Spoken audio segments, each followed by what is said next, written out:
You know, there are certain businesses that I have in my mind as just inextricably linked with my life. And one of them is the travel company Now Voyager, speaking with its owner, Jonathan Klein. The reason I say that is I think every trip home I took for the first 15 years of my life here, I booked through your agency. And now, does anyone book plane trips through a travel agency? Oh yeah, they still do. We can't get as good a price as people will find themselves online because the airlines don't pay us anymore. Yeah. We rarely get people coming to us for domestic travel because that's really easy to book, and they'd have to pay more if they came to us. But we do actually still get a fair amount of people coming to us for international because it's a bit more complicated. And there's those people who don't want to do it themselves. They like the fact that with us they still have a real person they can talk to. Mm-hmm. But yeah, we're not doing as many, you know, we're not just cranking out airline tickets like we used to. But so if someone calls you and wants to book an airline ticket with you, you're not making any money on that. Well, we charge an extra fee. So you do, so it's fee-based? Yeah, so well, for the airline tickets, yes. Right, Anything we don't get commission for, we have to charge a fee. Right. But everybody else but the airline still pays us. Right.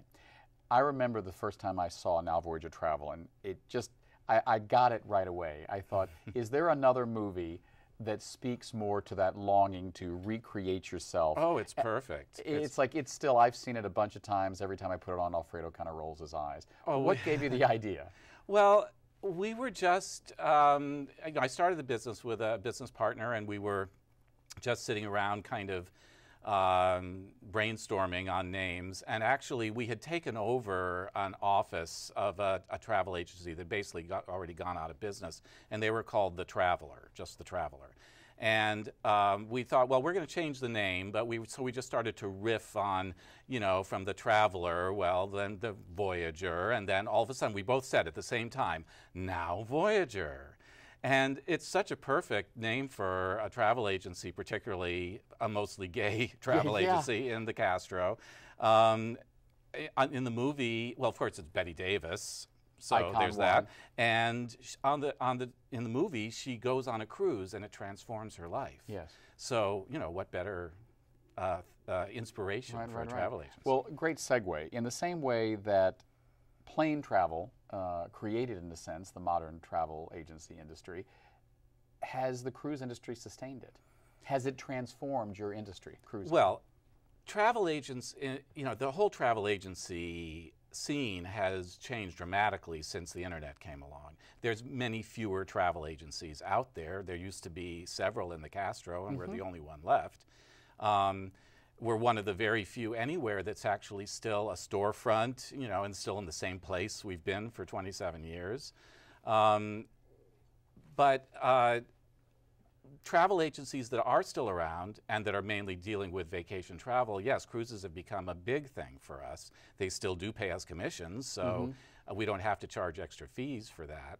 And for us, what's been especially great has been the development of the gay cruises. We actually started, coincidentally, right at the same time that the first gay cruise company got founded, RSVP. Yeah, they started promoting their first gay cruise right when we opened at the end of 1984, and it set sail in February of 1986. Now, when that first gay cruise started, I remember hearing about it too, and I've been a ship nut for, you know, ever since I was a wee boy, and I thought, wow, I'd love to do that. They're never going to make it.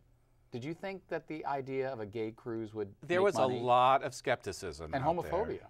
Oh, yeah. And in fact, at first, the only cruise line that was willing to charter a ship to them was a cruise line that isn't even around anymore, and they had old ships that basically nobody wanted to go on.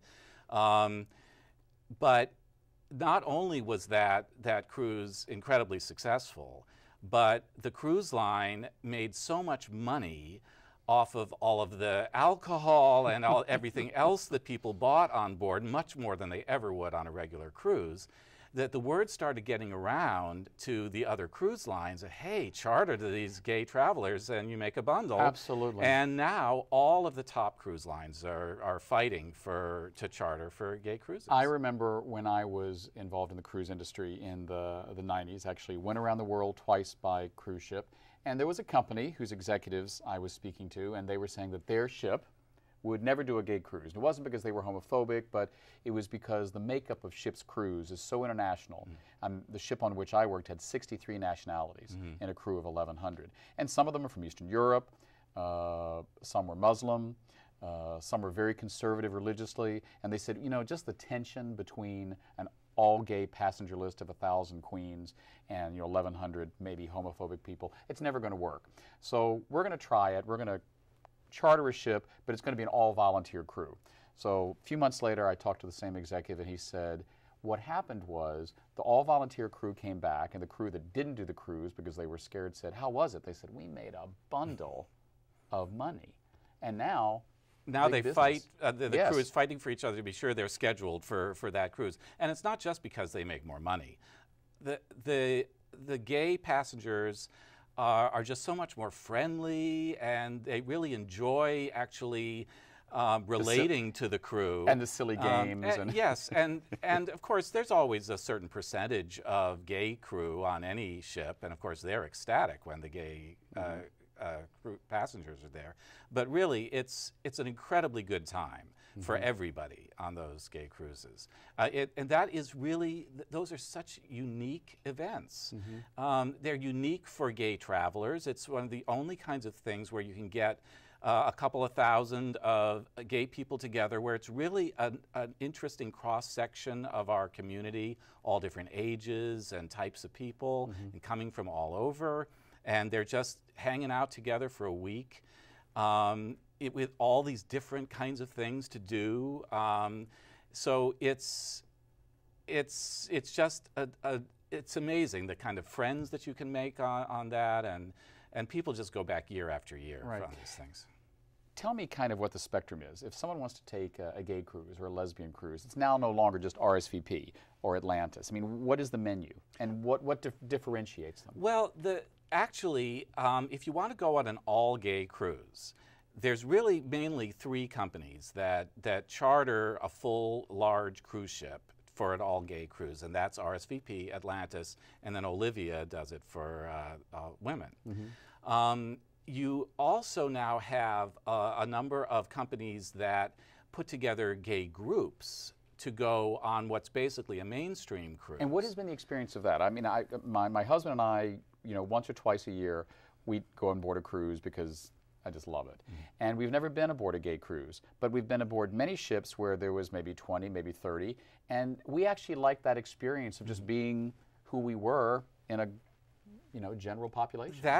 It's really a wonderful thing to do. It's different. On the all-gay cruises, they can really customize the experience much more. They bring on their own entertainment. They have various special events throughout the cruise, and you've got an entire gay crowd. So, the entire ship is your playground. When it's a group, it could be as small as 20 or 30 people on a 2,000 passenger ship. You might be able to all have dinner together and hang out at one bar at a certain time together, but the main experience of the cruise is going to be the same as what everybody else gets. In your 27th year of doing Now Voyager, what do you see coming next? Did you ever think it would last this long? I've never been good at making plans for the future. But all of a sudden, I woke up one day and said, gosh, I've been doing this for 20 years now, and now it's 27 years. So it is pretty amazing that we've kept it going this long. And, it's... Do you still love it? I do, actually. I really do. I love helping people have an amazing time on vacations, because I think that vacations are the most important part of life, and I love making it so that other people can experience that as well. It is amazing in 2011 to have a storefront. You're right. And here in the Castro, there's this little group. There's the guy that fixes shoes half a block away. It's this little bit of gay Mayberry. It's true. On 18th Street. Yeah. In our last few moments, tell me what you think is the future of the travel industry. Has the internet just changed it forever? Is there a trend coming up? Well, I don't think the travel agents are coming back. I don't advise people that to open a travel agency or learn to be a travel agent. Young people, is this a growth industry? No, definitely not. In fact, I think really the only reason that we've been able to keep it going at this point is with 27 years of experience, we really know how to both give good service and still make money. It's kind of a balance of all of that. But I think that you're going to just see more and more stuff being bookable online. But the biggest problem with all of that is that there ends up being too much. Right. There's just so much stuff. People can spend hours trying to sort through all the different websites and get all this information, and it can be overwhelming. So in a sense, sometimes you do need to find the people behind the pixels. Pick up the phone, call Jonathan Klein and say, what cruise do I take? Or whatever. I mean, I love putting together customized trips for people where they say they want to go to Europe and just tour around. We can do all that stuff. And you can't talk to a website, not Absolutely. Yet. We've been talking with Jonathan Klein of Now Voyager. I'm David Perry, and you've been watching 10%, Northern California's LGBT TV. Thanks so much. We'll see you next week.